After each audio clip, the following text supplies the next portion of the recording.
Hi, grade 2. I hope everyone is doing well.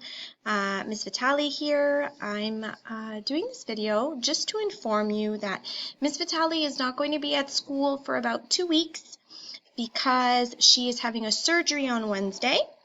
And after the surgery, it requires me to take some time just to rest a little bit. I'm okay. It's just something that I have to do that I was supposed to do actually last year, but then with the virus, everything got pushed, and it so happens that I was able to get an appointment on Wednesday.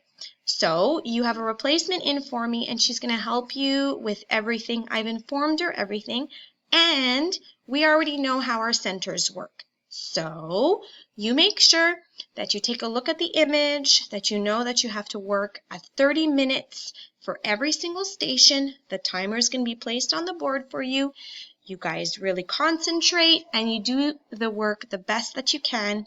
And then once I'm back, I'll take a look at everything. You guys are superstars, and I'm sure you guys are going to do an awesome job. So I can't wait to see you when I return. Make sure to take care of yourselves. Be safe, and I'll miss you during these 2 weeks. Bye.